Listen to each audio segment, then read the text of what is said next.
Teleeducación para el desarrollo. Buenas tardes, estimados alumnos. El que les habla es el psicólogo César Cerf.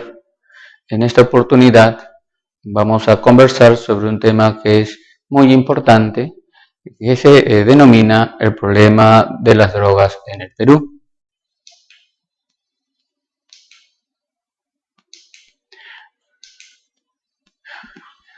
Dentro de los contenidos temáticos que vamos a tratar el día de hoy tenemos historia de las drogas, drogas legales y ilegales, principales drogas de abuso en el Perú, constitución política y legislación antidrogas, drogas y violencia y el enfoque de tratamiento más utilizados en nuestro medio.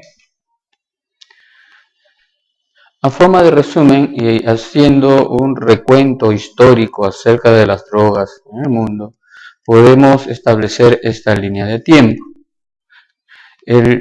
Con la aparición del hombre, podríamos decir que se da inicio también a la aparición del consumo de sustancias psicoactivas. Ya desde muy antiguo se conocía pues los efectos depresores, estimulantes y alucinógenos de algunas sustancias que eran utilizadas en la mayoría de los casos en rituales, ¿no? Y que era usada principalmente por sacerdotes y personas de élite cuya finalidad era influir y ejercer control sobre su pueblo.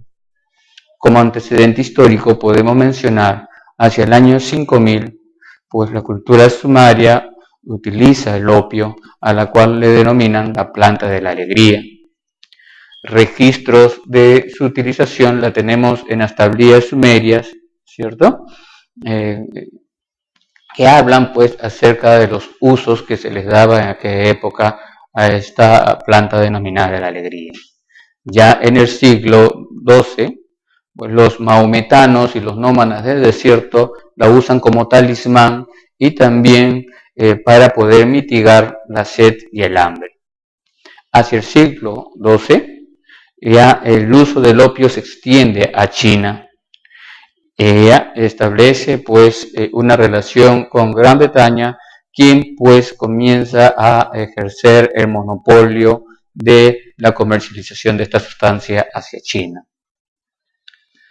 Siguiendo con la línea de tiempo, pues vemos que se utiliza hacia los años 1776 en las guerras de secesión como una forma de tratamiento de las heridas de guerra.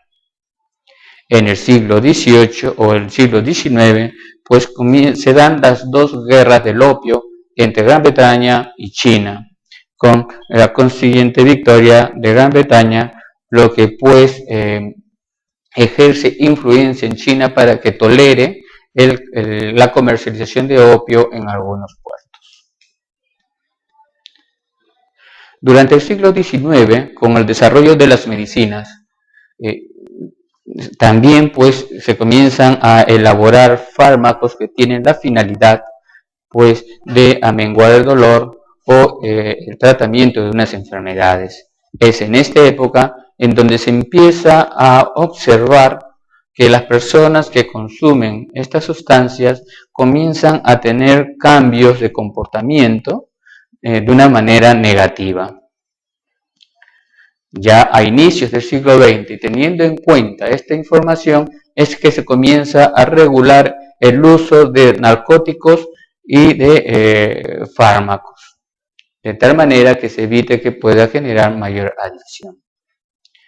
Sin embargo, el desarrollo de la sociedad, pues, de una u otra manera ha permitido que se elaboren sustancias químicas que son utilizadas como drogas psicoactivas, por lo que ya se ha convertido en un problema epidemiológico.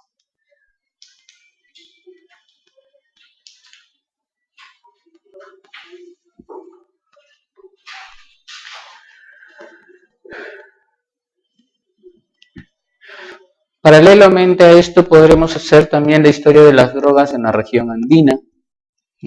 Su uso tradicional o su uso cultural también está relacionado hacia pues aproximadamente 2000 años antes de Cristo, ¿no? que ya se utilizaba, al igual que en el viejo continente, con un sentido más místico y ritual. Igualmente, pues era utilizado por los sacerdotes y por la clase de élite para pues ejercer control sobre su pueblo. Cuando llegan los españoles hacia 1570, buscan erradicar el cultivo de la coca en el Perú y en la región andina. Sin embargo, prontamente utilizan esta droga, sobre todo en los trabajos de los mineros, como una manera de que ellos puedan resistir los embates de la naturaleza y amenguar también el hambre y la sed. A inicios del presente siglo se comienza a usar el clorhidrato de cocaína. Este proceso se va a agravar un poco o más cuando se hace una apertura a la selva peruana. La falta de control del gobierno en estas zonas permite pues que se genere todo un tema de narcotráfico y últimamente de narcoterrorismo. Dentro de las principales drogas que se consumen en el Perú, tenemos que hacer una diferencia entre las drogas legales y las drogas ilegales. Aquí, antes de comenzar con este tema, tenemos que hacer una descripción de las principales clasificaciones de las drogas.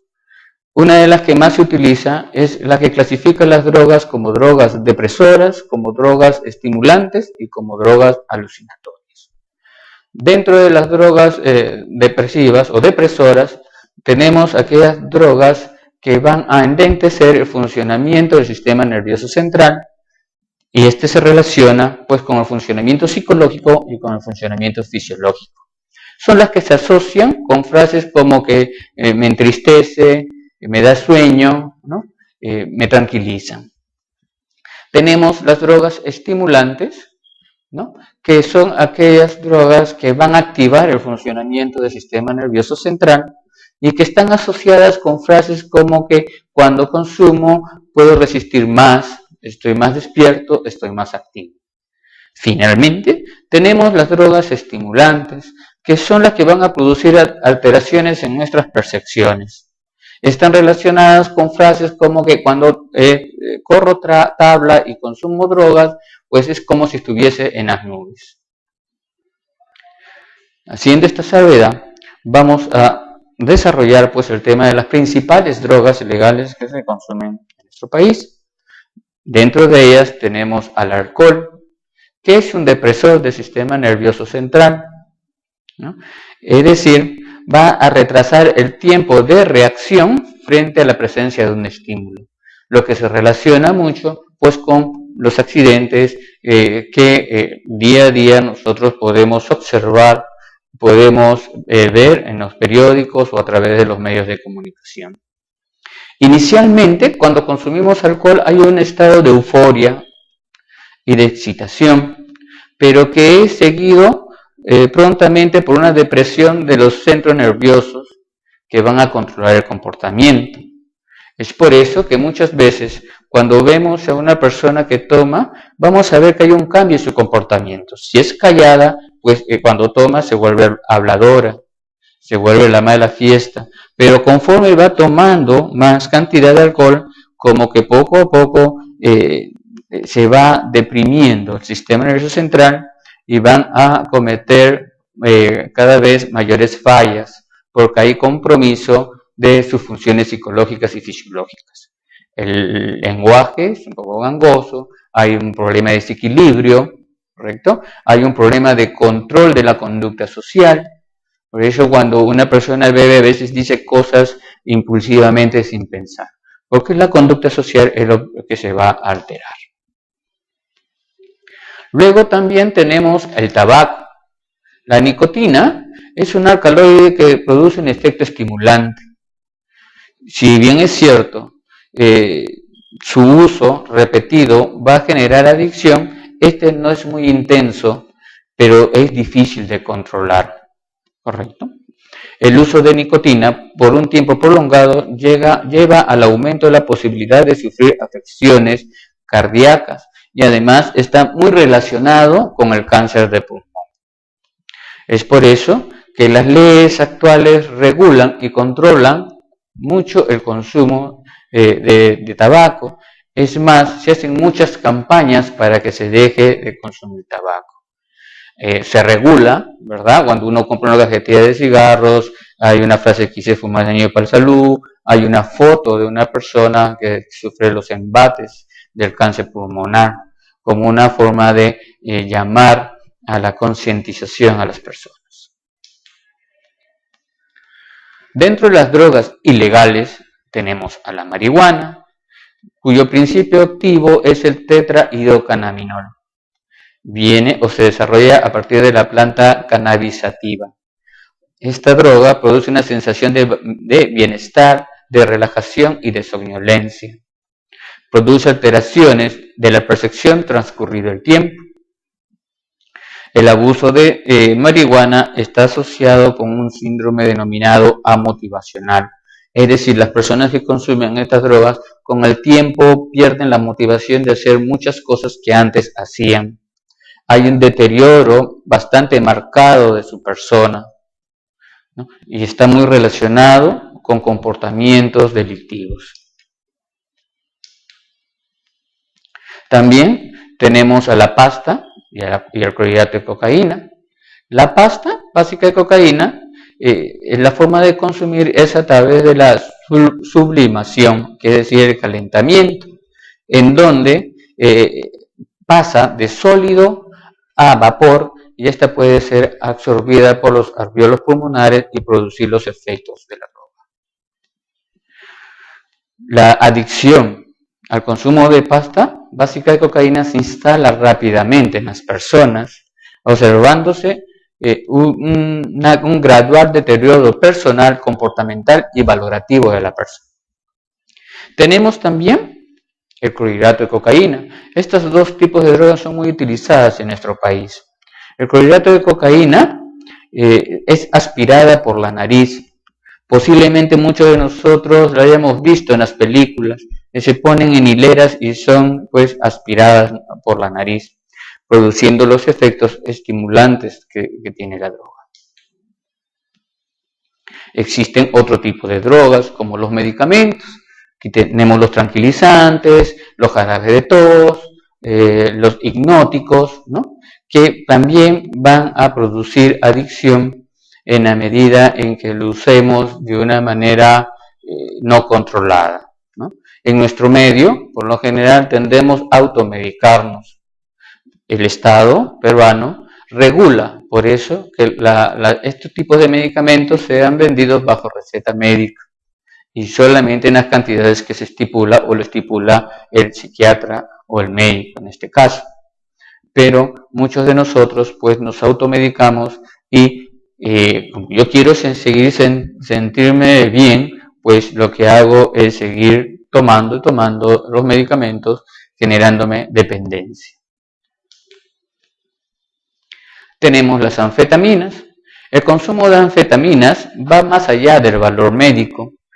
Se ha hecho generalmente con 3 razones específicas: el control de peso, el bienestar mental y el desempeño físico. En nuestro país, no existe una legislación específica que regule el uso de estos medicamentos, ¿no? Y algunas de ellas son sustancias que se expenden en las farmacias, ¿no? Sin restricción, por lo que pues se deben tomar las medidas correctivas del caso a fin pues de que se pueda ejercer un mayor control sobre estos productos. Dentro de otras drogas que han llegado en las décadas pasadas, tenemos el éxtasis, que es una sustancia derivada de las anfetaminas muy utilizada en Europa y en los países tales como España y Holanda, debido a su capacidad de generar potentes efectos tanto estimulantes como alucinógenos. Luego de 1 hora aproximadamente de su consumo, el éxtasis comienza, el que consume éxtasis comienza a experimentar efectos tales como sensación de euforia, locuacidad, vivencia de abundancia, energía física y emocional, pensamientos extraños, pánico, alucinaciones, entre otros.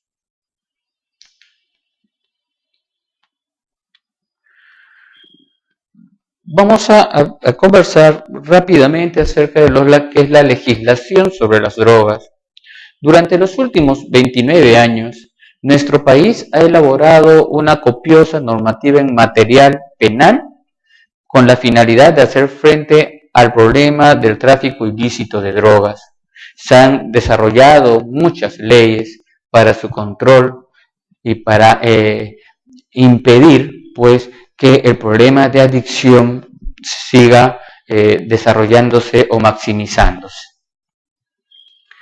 Es así que contamos con una normativa penal para tipificar los delitos relacionados con el tráfico ilícito de drogas y sus delitos conexos, normativa procesal para llevar a cabo las investigaciones, juicio y sentencia de las personas procesadas por delito de tráfico ilícito de drogas. Hace poco hemos visto la captura del camarada Artemio. Era una de las personas que permitía en las zonas de la selva el tráfico de drogas. De una manera u otra, pues también este grupo se beneficiaba con este uso o con este contrabando ilícito de drogas. Las zonas cocaleras pues han experimentado los terribles efectos del terrorismo. Tanto las zonas rurales como urbanas se han visto influenciadas por el terrorismo dentro del contexto de pobreza, desempleo y limitaciones educativas que existen desde hace mucho tiempo en estas zonas. Aquí, las firmas narcotraficantes, desde un inicio, pues, han contratado los servicios de sicarios que le permitan, pues, hacer contrabando de una manera, se podría decir, más efectiva, dándole las seguridades para que ellos puedan desarrollarse y puedan llevar las drogas a diferentes zonas. En relación a esto, pues, los terroristas que al inicio estaban en contra de lo que era el narcotráfico de drogas, pues prontamente comenzaron una convivencia con ellos, de tal manera que ellos le prodigaban la seguridad y le permitían que puedan llevar las drogas a diferentes zonas a cambio de el beneficio en armas y dinero.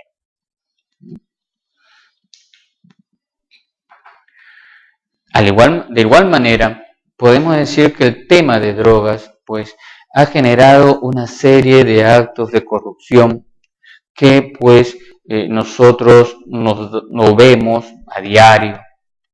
La corrupción es una de las manifestaciones más evidentes de la actividad ilegal, pero enormemente lucrativa, como es el narcotráfico.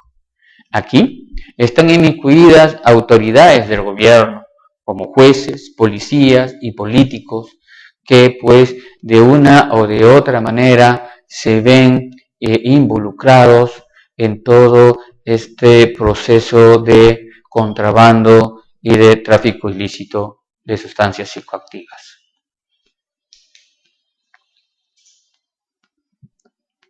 En cuanto a la violencia y su relación con las drogas, podríamos decir que en la sociedad contemporánea, la producción, tráfico y consumo de drogas suele asociarse a un contexto de violencia y criminalidad. Hablar de drogas y de violencia debe estar correlacionado con que se asocia a las mafias de la distribución, aquella que ejercen con los campesinos cocaleros, la violencia resultante de las difíciles relaciones de los países productores y consumidores, la violencia derivada de la apetencia compulsiva y psicopatización de los adictos. Existen tres dimensiones. La primera dimensión es la violencia por el estado alterado de la conciencia debido al consumo, que ocurre cuando el sujeto ya adicto comete actos delictivos y violentos con el único fin de consumir y de conseguir las sustancias psicoactivas. Tenemos también la dimensión de la violencia delincuencial por compulsión hacia el consumo. Se refiere a la violencia asociada a robos, asaltos y en general a los delitos determinados por la necesidad del adicto. La violencia asociada a los sistemas de distribución de drogas. Esto tiene una relación con las redes, con las mafias, ¿verdad? Que pugnan entre quienes pues van a llevar la primacía en cuanto a la comercialización, al contrabando, al chantaje y a la corrupción. En cuanto al tratamiento y rehabilitación de las drogodependencias, podemos ver que existen pues en nuestro país centros de ayuda profesional y centros de ayuda no profesional. Dentro de los centros de ayuda no profesional, hace poco hemos visto cómo una casa en San Juan de Lurigancho se incendia y mueren alrededor de 30 jóvenes adictos. Estas son casas que no cuentan con los servicios básicos para atención de estos pacientes. No cuentan con psicólogo, no cuentan con médico, no cuentan con psiquiatra, ¿no? Son casas un poco más que se deben denominar de hacinamiento para estas personas. Por otro lado está la ayuda profesionalizada que se puede dar en los hospitales del Estado y algunas comunidades terapéuticas que sí cuentan con la estructura y con los profesionales que pueden servir para que estas personas en un mediano y largo plazo puedan recuperarse del consumo de sustancias psicoactivas. En el caso de las drogas ilegales, tenemos dos vertientes, la terapia farmacológica y por otro lado la terapia cognitiva conductual. En cuanto a la terapia farmacológica, el tratamiento se da a través del uso de benzodiazepínicos, antidepresivos, vitaminas, ¿no?, cuyo propósito inicial es lograr la desintoxicación del paciente y eliminar los síntomas agudos y alejarlos temporalmente del consumo. En cuanto a la otra vertiente de la terapia cognitiva conductual, pues el objetivo es brindar los recursos, las técnicas para que el paciente pueda hacer un control efectivo de aquellos estímulos de alto riesgo. Empezamos con una entrevista motivacional basada en las teorías de Prochansky y Clemente, que son dos de los psicólogos que han trabajado mucho en este tema. Ellos señalan de que toda persona para que cambie, o toda persona adicta, tiene que pasar por algunas fases, a lo que él le llama la rueda del cambio. De esta manera tenemos la etapa precontemplativa, la etapa contemplativa, la etapa de determinación, la etapa de acción y la etapa de mantenimiento. Entonces, en esta psicoterapia se inicia con una entrevista motivacional. ¿Qué quiere decir esto? En esta entrevista motivacional lo que se propone es que el paciente asuma por sí mismo la necesidad de cambio, que sea responsable, que vea las consecuencias de su consumo y en función a que ve lo que la droga le ha hecho en su persona, busque agentes, estrategias y recursos para cambiar. Porque si esto no sucede, si no hay una decisión de la persona por cambiar, será muy difícil que se puedan dar los pasos necesarios en su rehabilitación.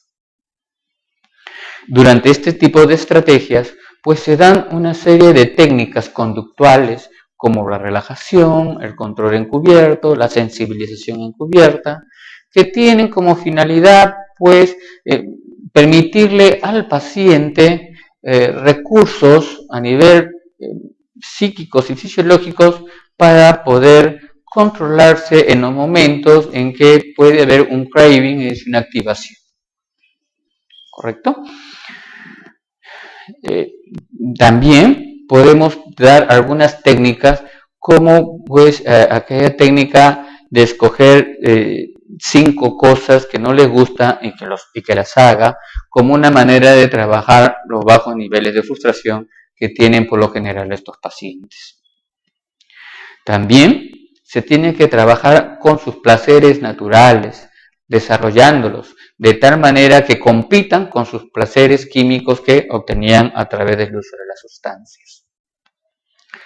Dentro de las estrategias cognitivas podemos hacer referencia al cuestionamiento socrático, al cuestionamiento didáctico, ¿no? Podemos mencionar pues también últimamente el uso de las cartas OH como una forma de brindar técnicas y recursos para que el paciente pueda alejarse del consumo de las sustancias psicoactivas.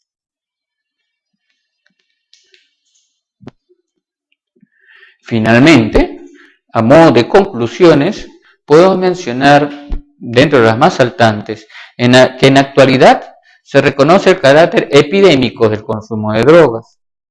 En nuestro país existen drogas legales e ilegales. Dentro de las primeras podemos mencionar al alcohol y al tabaco, y dentro de las segundas a la cocaína, la marihuana, la pasta básica, entre las más usadas. Nuestro país ha desarrollado una serie de leyes que están encaminadas a controlar el uso y el tráfico ilícito de drogas. También pues se está trabajando con conductas alternativas, con trabajos a nivel de municipalidades, a nivel de gobiernos locales, de tal manera de que se establezcan redes que puedan maximizar la posibilidad de que los pacientes puedan rehabilitarse con éxito. Dentro de las estrategias usadas con mayor eficacia, debemos de hacer mención a las técnicas cognitivas conductuales, que tiene un registro de muchos años de su eficacia en el tratamiento de pacientes con el consumo de sustancias psicoactivas. Bueno, estimados alumnos, con eso doy por concluida mi intervención en este tema tan importante que es el consumo de drogas. Muchas gracias por su atención.